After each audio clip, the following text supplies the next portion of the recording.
How's everyone's favorite time of year with time change going? Do you find yourself short on time and patience while trying to navigate time change or even just disruptions in your normal day to day routines? Today, we're looking forward to sharing with you about how to thrive in change, particularly this time of year during time change. Hi, this is Rebecca Messer, co host for the Training Them Wisely podcast with our host, Renee Christensen. Renee speaks at church events and conferences, teaching parents and grandparents how to grow in their walk with the Lord while discipling their children and grandchildren because authentic, loving discipleship matters. So, how's your time change going so far, Rebecca? Well, this morning, when it was time to, get up and get going and get ready for church while we're, short on sleep, my kids took their little blankets up to their noses, and I heard these pitiful little whiny voices of, I'm so tired. And one fell asleep in church, which is kind of her normal anyway. And my son, there were just many tears and lots of emotions because he's tired. Yeah. And they're a little bit more normal as the day's gone on, but I'm sure tomorrow we're going to have more dysregulated moments. But Mine appears to be more happening at night, as you're aware of, since this is our third attempt to record a podcast with children in the house, in my house. so how's time change going for you? It's been interesting, very interesting. Even with the teenagers who actually have caused more disruptions than the younger ones, interestingly enough. Yeah, my husband is not a fan of time change. He's ready for it to go away completely. He does like spring forward more Yes, though, me too. because he likes being able to get up when the sun is up instead of Yes. having to get up while it's dark. I try to focus on, as a working mom, I try to focus on the days are longer. And so I can have the opportunity after I'm done with work to be outside with my kids for longer.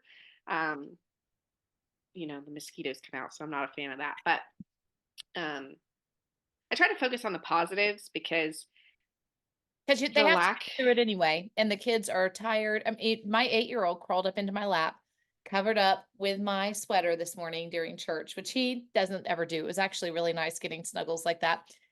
But time change, it does. It affects everybody. It affects moms, dads, and especially kids, as you said, with their big feelings, their big emotions. And it gives us lots of opportunities to practice patience, compassionate And heart, I graciousness. think I think it's interesting because what I've noticed for myself or for the other people that I've been around is whether it's time change or change in general, somehow our expectations go up Yes, they do.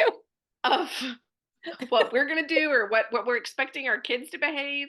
Yes. And instead of keeping them the same or even lowering them a little bit because we're all, tired, we somehow increase our expectations. And I'm like, I don't Really? really think this is to any of our benefit. No. Um, I and definitely did so, that tonight. I increased the expectation of my children a bit much. well, During recording. cleaning their whole house in 15 minutes might not Might be be, a bit much. yeah, but Yeah, yeah. you can We did reset we do and you do did. speed cleaning. It was more of a pickup, but still it was a ridiculously high expectation. And, Yeah, we do that we because do. in time change, kids are more tired, they're Mhm. more emotional. Moms are, let's just be real honest for a minute. Moms are tired. We're tired anyway, We are. right?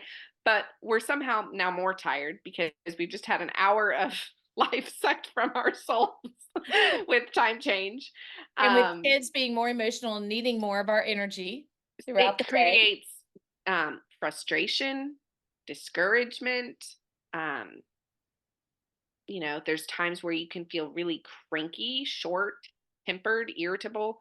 Um, and we do this to our kids or our husband. And then, there's kind of that age old joke that mom's a crank and then company comes over, she hops on the phone and it's like, hello. Um, this, this isn't really displaying the fruit of the spirit though. No, it's not. And That's what we need to display. our goal is to um, display the fruit of the spirit, and it's to not chase perfection. And you and I have talked about this before on the podcast and just in life general. Yes. The goal is not perfection. The Mhm. goal is to be pursuing godliness and to become more Christ-like. And so I think one of the ways that we can kind of shift is to focus on Jesus, Yes. because he's the same. And the verse that came to mind as I was beginning to think about things was from Hebrews 13, verse 8, where it says, Jesus Christ is the same yesterday and today and forever. He didn't change with time change. He He's didn't. not the he's not the least bit concerned or taken aback or caught off guard. He's not short on rest. He's not short on patience.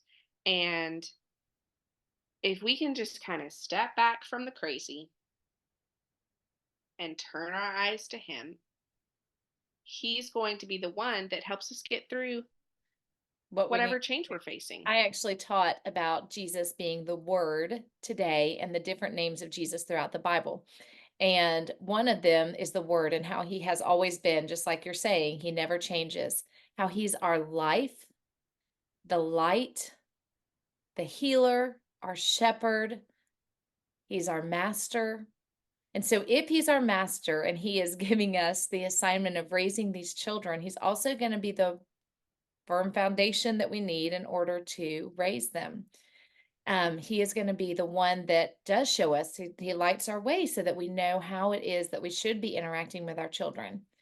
He's And the he one told that, us that in Matthew 11. He said, "Come to me, yes. all who labor and are heavy laden, and I will give you rest." And let's be honest, we all need rest this time of year. Even me. I mean, I love this time of year much more than the other time change. That one makes me much more tired because I do not, Yeah, I as you love fallback. I know, love fallback. I do not stay up late well. I'm going to go to bed early. I want to get up early. And so this one's a little easier on me, but still, I am more tired and we do need rest and we do need physical rest. But where we really find true rest that lasts is in Him.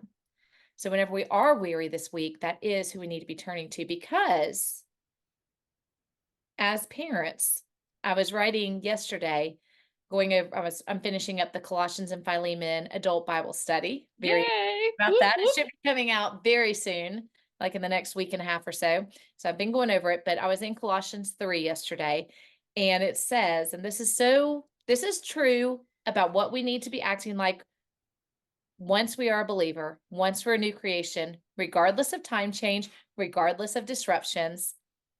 As an example, as a parent, this is what we want to act like. Not that we're going to get it perfectly, but this is what we want to strive for. Put on then, as God's chosen ones, holy and beloved. I love that part that we are chosen, holy, and beloved.